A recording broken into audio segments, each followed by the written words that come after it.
Не заощаджуй на комфорті. Шкода Карок зі знижкою до 64 тисяч гривень.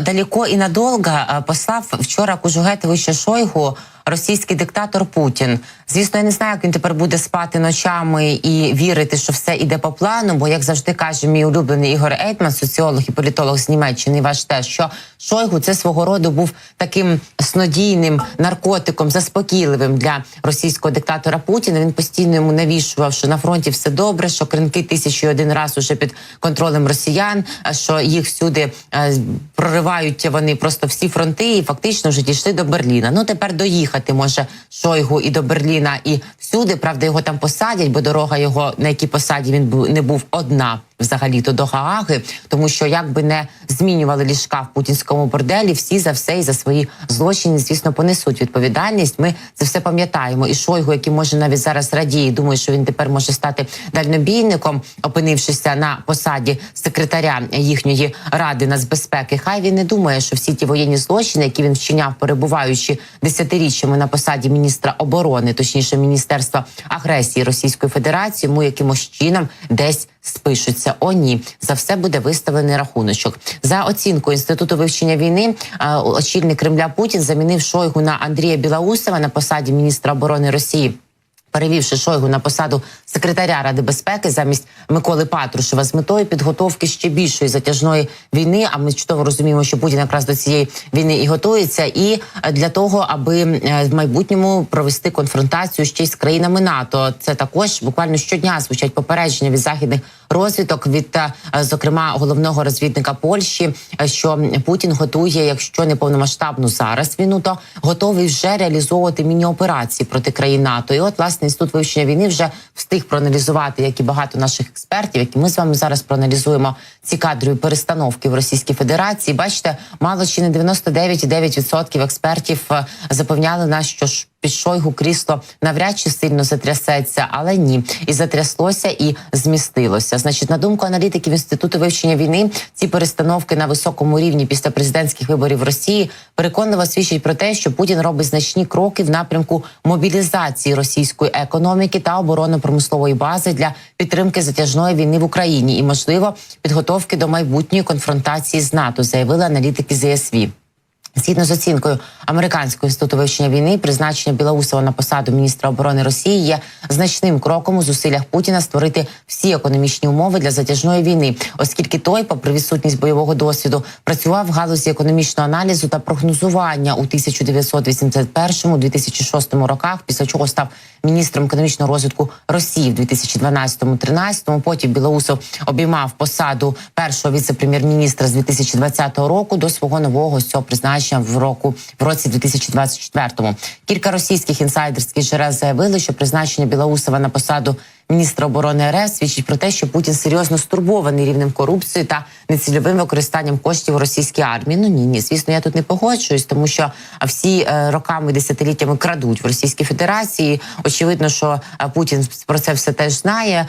Це навряд чи його турбувало, але той факт, що весь військово-промисловий комплекс Російської Федерації Білоусов зараз поставить на ще більші воєнні рейки, то це дійсно потрібно. Бо бачимо, як і Шойгу до армії він не має жодного відношення, але це ніколи не заважало функціонувати Міністерство оборони Російської Федерації, тому що оленівод Шойгу, хіба що дальнобойщиком хотів стати, він не служив, він не має ніякого стосунку до армійської справи. Це було, в принципі, нам на руку, а ось цей не надто, можливо, і на руку. Але є і плюси від перезмінки цих двох суб'єктів, представників так званої влади Російської Федерації, про що пізніше будемо говорити.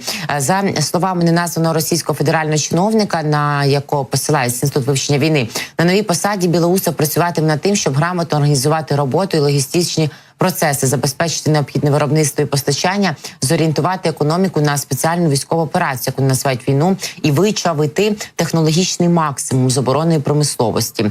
А нагадаю, напередодні ввечері по 10-й стало відомо, що Шойгу більше вже не Кужугетович і не міністр пресічення Російської Федерації. І ось Путін вніс кандидатуру колишнього першого віце-прем'єра Андрія Білоусова на посаду міністра оборони.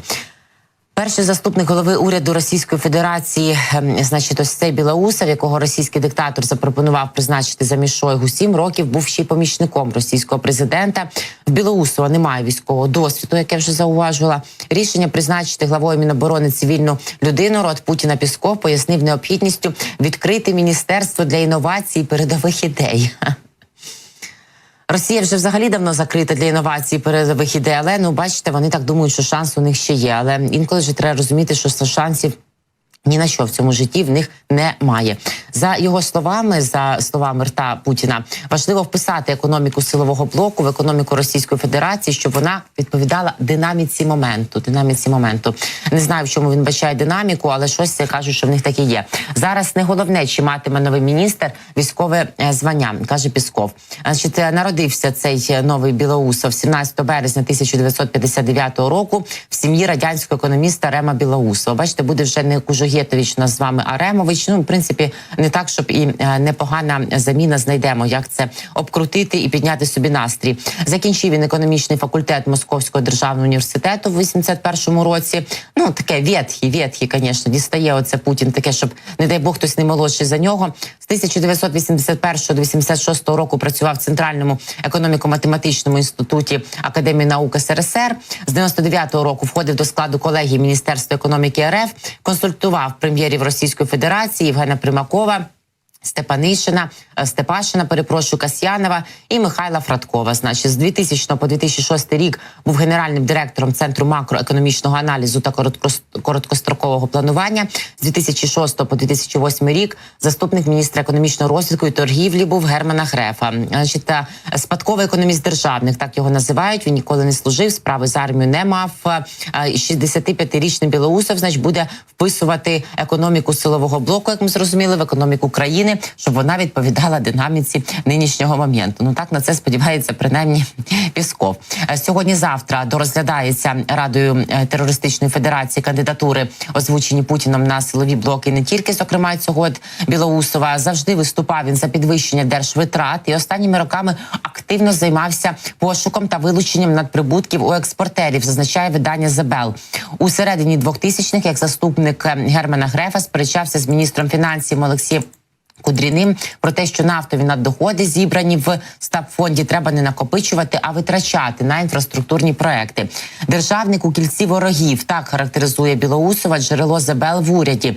За словами цього джерела, в 2014 році Білоусов єдиний з економічного оточення Путіна підтримав анексію Криму. Ось так. Водночас, як каже наш колега, журналіст і публіцист Віталій Портніков, те, що тепер Шойгу піде на їхній Совбез безопасності, послабить цю царину, яку навпаки Патрушев, який очолював Радбез РФ, посилив і фактично перетворив на альтернативну адміністрацію президента Російської Федерації. А Шойгу, який не має ні в кого авторитету, він і військових ніколи не користувався ним, так він не користується і серед державників, серед державного апарату ніяким чином, ніяким авторитетом. Значить, він послабить ось цю сферу, і нам, в принципі, з цього ми можемо собі отримати плюси. І бачимо, що, напевно, десь там в 109-му колі пекла радіє Пригожин. Він же ж так хотів, так вимагав в червні минулого року відставки Шойгу, питаючи в нього, де боєприпаси. Тепер вже ніхто не спитає Шойгу, де в нього боєприпаси.